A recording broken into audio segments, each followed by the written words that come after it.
সর্বোচ্চ আদালতের রায় আসা পর্যন্ত ধৈর্য ধরে অপেক্ষা করার জন্য আমি সকলকে বিশেষভাবে অনুরোধ জানাচ্ছি। সেই দাবি আদায়ের আন্দোলনটি বিস্তৃত হয়ে যেতে পারে।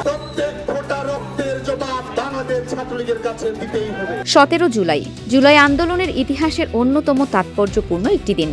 এদিন সন্ধ্যায় জাতির উদ্দেশ্যে ভাষণ দিয়েছিলেন তৎকালীন প্রধানমন্ত্রী শেখ হাসিনা। এই আন্দোলনের সুযোগটা নিয়ে অনাকাঙ্ক্ষিত উচ্চাবিলাস চরিতার্থ করা সন্ত্রাসী কর্মকাণ্ডে লিপ্ত হয়।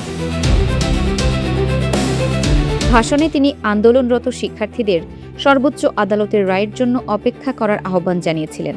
শিক্ষার্থীদের ন্যায্য বিচার পাওয়ার আশ্বাস দিয়ে সংঘাত থেকে দূরে থাকার অনুরোধও করেছিলেন তিনি।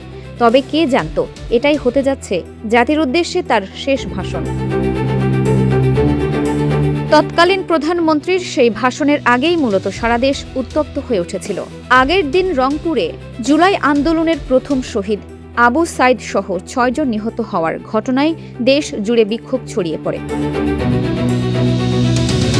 পবিত্র আশুরার সরকারি ছুটির দিন হওয়া সত্ত্বেও রাজধানী সহ দেশের বিভিন্ন স্থানে গায়েবানা জানাজা, কফিন মিছিল এবং সড়ক ও মহাসড়ক অবরোধের ঘটনা ঘটে।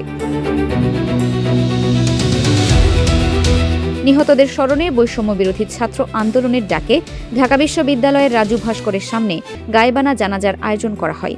কিন্তু কর্মসূচি শুরুর আগেই পুলিশ টিয়ারশেল ও সাউন্ড গ্রেনেড ছুড়ে শিক্ষার্থীদের ছত্রভঙ্গ করে দেয়। পরে বিকেল 4টার দিকে উপাচার্যের বাসভবনের সামনে গায়েবানা জানাজা অনুষ্ঠিত হয়। জানাজা শেষে শিক্ষার্থীরা প্রতীকী কফিন হাতে নিয়ে দাবি আদায় না হওয়া পর্যন্ত আন্দোলন চালিয়ে যাওয়ার শপথ নেন। টিএসসি অভিমুখে যাওয়ার চেষ্টা করলে পুলিশের সাথে আবারও তাদের সংঘর্ষ বাঁধে।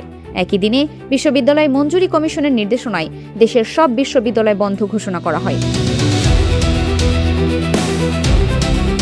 ঢাকা বিশ্ববিদ্যালয়ের জরুরি সিন্ডিকেট সভা ডেকে অনির্দিষ্টকালের জন্য ক্যাম্পাস ও আবাসিক হল বন্ধ ঘোষণা করে সন্ধ্যা 6টার মধ্যে শিক্ষার্থীদের হল ছাড়ার নির্দেশ দেওয়া হয়। প্রশাসন নির্দেশ দিলেও অনেক শিক্ষার্থী তা প্রত্যাখ্যান করে রাত পর্যন্ত ক্যাম্পাসে অবস্থান করে।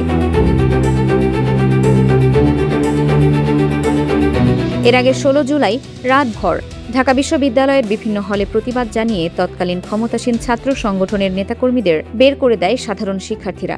কয়েকটি হলে ছাত্র রাজনীতি নিষিদ্ধের অঙ্গীকারনামায় প্রাধ্যক্ষদের স্বাক্ষরও নেওয়া হয়। রাজধানীতে দিনভর উত্তেজনার মধ্যে কাজলা অংশে মেয়র হানিফ উড়াল সড়কের টোল প্লাজায় আগুন দেওয়া হয়। ইন্টারনেট সেবা সীমিত বা বন্ধ রাখার নির্দেশ দেয় তৎকালীন সরকার। দিনের পরিস্থিতি বিবেচনা করে বৈষম্য বিরোধী ছাত্র আন্দোলন 18 জুলাই দেশব্যাপী কমপ্লিট শাটডাউন বা সর্বাত্মক অবরোধের ডাক দেয়। জরুরি সেবা ছাড়া সবকিছু বন্ধ রাখার আহ্বান জানিয়ে সামাজিক যোগাযোগ মাধ্যমে এই কর্মসূচির ঘোষণা দেন অন্যতম সমন্বয়ক আসিফ মাহমুদ সজীব।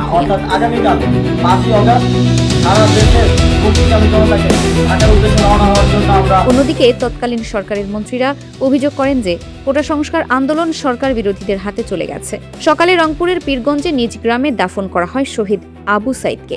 বায়তুল মোকাররমের উত্তর গেটে বিএনপি ও সমমনা দলগুলো গায়েবানা জানাজার আয়োজন করলে পুলিশ বাধা দেয়। চট্টগ্রামের লাল দিঘি ময়দানেও হাজারো মানুষের অংশগ্রহণে গায়েবানা জানাজা অনুষ্ঠিত হয়। সব মিলিয়ে 17 জুলাইয়ের গায়েবানা জানাজা, হল ছাড়ার নির্দেশ এবং কমপ্লিট শাটডাউন ঘোষণার মধ্য দিয়ে ছাত্র আন্দোলন এক নতুন স্তরে প্রবেশ করে।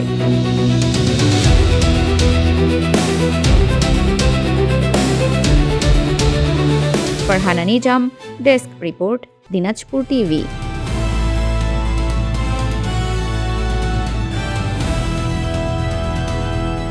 দিনাজপুর টিভি মানুষের জীবনের কথা বলে।